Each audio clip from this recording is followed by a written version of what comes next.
Hey everyone, and welcome to another minisode of the investigation game. I'm here this week with Leah. I'm back. It's been a while. It's been like months. I appreciate the break though. I know, but I'm glad to have you back. It's always fun. Thank you. Thank you. So before we start this week's episode, I wanted to let our listeners and our viewers know about our social media because we put out so much on our social media. So much. Like if you guys think you get a lot of information from our minisodes and our episodes, we take the minisodes and the episodes to put more information onto our social media. We use quotes, we use facts, we put up infographics and like explainers, definitions, like so much great information. We put out games as well. With prizes. Yes. Like it's definitely worth the follow. You want a cool mug? We've got a game for that. Right. You want to have an ad on one of our podcasts? Play our games. So if you guys are listening and you really enjoy our podcast, I highly recommend our social media because there's just so much you're missing out on if you're not already on there. Yeah. And then our other thing that we recently started is our blog posts where it's a weekly post where we talk about different things like book recommendations, other topics that we don't really have time for on the podcast. And maybe some of them are podcast episodes or future podcast ideas, but it's like you get to hear from the voices of everybody in the office, and there's a lot of great information that we've put out on those as well. Yeah, and definitely like dives deeper in certain subjects and like gives case examples and tags other resources like downloads and stuff. So it is also worth a follow. Yes. And I think just last week you put out a really awesome blog about businesses and partners not being able to. Yeah, that embezzlement in a partnership is not a thing. Yeah. Like it's not a crime. We're not going to give anything away because you just have to go and read it. But like a lot of people don't know that. Yes, it's true. So there's a lot of cool information that you guys should definitely check out. Now that I've gotten all the plugs in. out. Okay. Let's get this started. We're about ready? So if you want to start the timer, right, I'm ready. Ready? Go. Okay. So this week we've started our hashtag campaign, Don't Wait on a Whistleblower.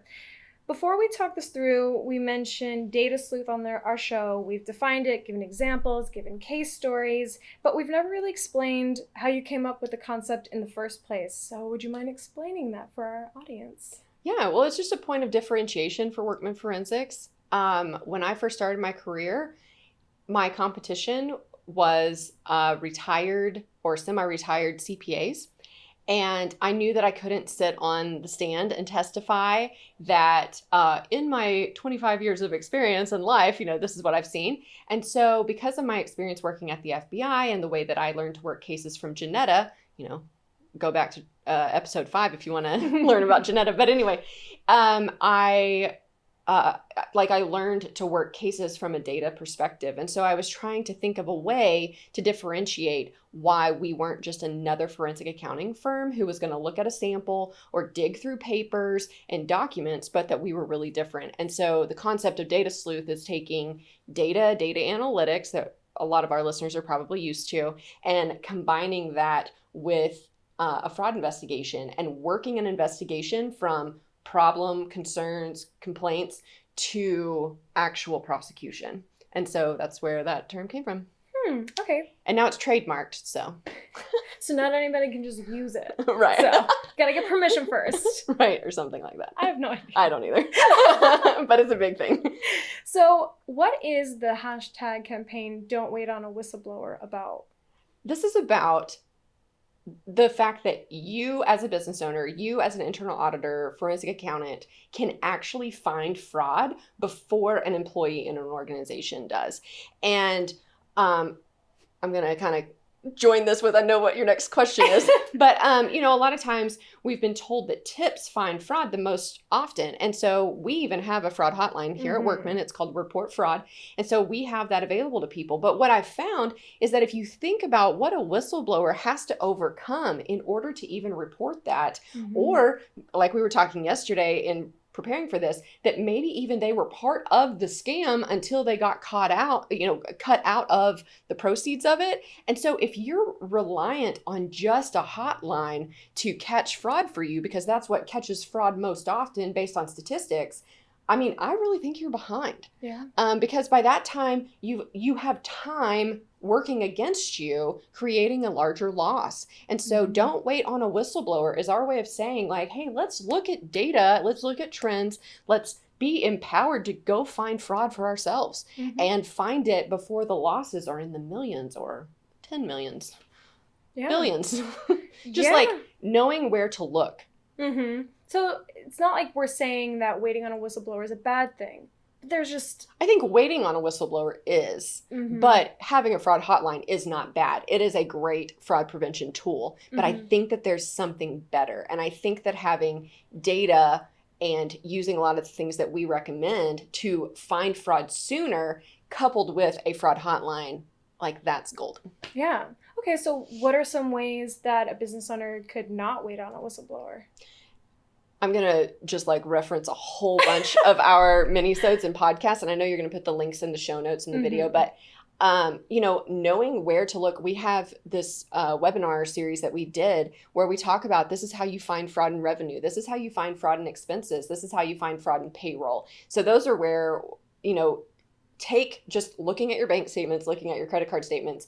But if you do that in a digital way, it can be a lot more efficient and maybe doesn't feel as overwhelming. But with those three things, you can find a lot of fraud. And then couple in that fraud hotline for the things that maybe you can't see from that area as directly, like maybe kickbacks and vendor fraud schemes sometimes. But, oh man, couple those things together and find fraud before an employee finally has the, you know, like guts and courage and motivation to report it. Yeah, it takes a lot. Like, I can only imagine how much internal struggle an employee has to go through to go in, because it's like we have this concept of like, don't snitch or like, don't tattle. And it's like, it's kind of trained into our brains, like, you don't want to be that person and go tell on somebody else. But like, if it's something that big, like that's such an internal struggle. Right. And these are your friends. Yeah. Right. And so are you going to report on your friends for the sake of your job and your boss? Or, I mean, there's just so much. And I think that there's so much fraud that's detected because the only thing that we've done maybe is have a fraud hotline. Like, let's be proactive about this. And it really doesn't take a lot. Okay. So, you know, we're really big on, you know, empowering employers to find these, you know, resources to get the information on like whether or not they have fraud. So what about those employers, like they're in a business, they're experts at what they do, but they're not so great at like searching through their finances. So what can we offer people who aren't as confident with their payroll and expenses? Yeah, so part of our Data Sleuth services is that we will actually take your bank and credit card information, we'll obtain that. And of course, if we're doing it in real time, we don't have to like convert paper statements, you know, because we can get bank feeds to do this, but we will run our tests and macros on your data on a monthly or a quarterly basis. If you have, for a business owner, if you have two different systems, so you're keeping your accounting in QuickBooks, but your sales is in another system, or maybe real common like doctor's offices, you've got your billing software, and then you also have QuickBooks. A lot of times those two systems don't get reconciled because they weren't made to talk to each other. So we can do that for you on a monthly or quarterly or even annual basis to see, okay, these are where these things aren't adding up and where they're not matching. So then you have a place to go look. So we can kind of filter through all the noise to get you down to, okay, these are really the concerns, and provide those monthly and quarterly reports. And then of course we have the fraud hotline. So let's couple that in with it too. Take our Data Sleuth services and report fraud, and you're going to be in a really great position to detect fraud in your own business and to empower your employees and tell them that this is important to you. Yeah. So I would say a big recommendation we have for employers is look at all of our resources. We have so many videos, so many blogs. Like we have so many resources that go out of their way to explain how to find these. And we look into Excel. We explain how Excel works. And if you really if it's really something you can't put your finger on, there's nothing wrong with that. You can reach out to us and we'll help you along the way. Right. You know, there's a lot of options, and we're really big on empowering employers to find this information themselves. Right, because you can. You know, a lot of times we like to talk about the different schemes and the way that people covered up a fraud. And that story seems to change a lot. I still think there's a lot of common common elements to even those stories when you've worked as many as we have. Mhm. But the ways that you find fraud are the same every single time. Like the cover up might look different, but the data that you need to identify if somebody's stealing from you is the same every single time. We can Mhm. always add on different layers and whatever, but at the end of the day, we always say accounting entries don't cash at the casino. Mhm. So we just need to look at, how does cash leave our business, or how can somebody steal cash on the way into our business? And so that's why we set up that webinar series about finding fraud in revenue. So how could someone steal money on its way into your business? Can somebody steal money on the way out is covered in that finding fraud and expenses. And then of course, and all of that can be found by reconciling your systems, like your sales system to your bank accounts, and then looking at your bank statements and credit cards for anomalies. And all of that is digitized. You can download that information very easily from your bank or credit card provider. And then the last area is payroll. And you can get that information very easily in a digitized format from your payroll provider. And if you can't, switch payroll providers. Like, there's no excuse. This is 2020. Yeah. Like 2020. If your payroll provider cannot export your information to Excel, change providers. And there's nothing wrong with that. Right. And even if your payroll person says no, it doesn't matter. It's your business. That's true. It is your business. And if your name isn't on bank accounts related to your business, you know those calls we get? Mm-hmm. You're the owner of the business. Yeah. Put your name on the bank account. Mm-hmm. No employee has the right to keep you off a bank account, or partner, business partner. That's true. know? I can't believe how often that happens. And a lot of owners don't even know it. I know. Within the last year of you working here, we have had several calls about that. It's like, go to the bank. You own the business. Mm-hmm. Yeah, so... Okay, did I go enough on a rant there? No, I think it was we're pretty great. close. We have 16 seconds. Okay, 16 seconds left. Check out the blog, social media, minisode.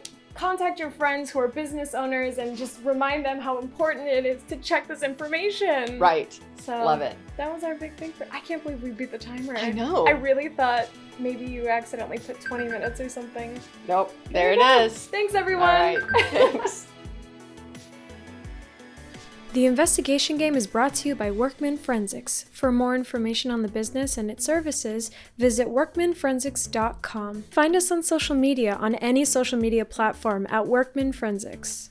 If you have any questions, comments, concerns, or topic ideas, please email us at podcast@workmanforensics.com. Thanks for listening.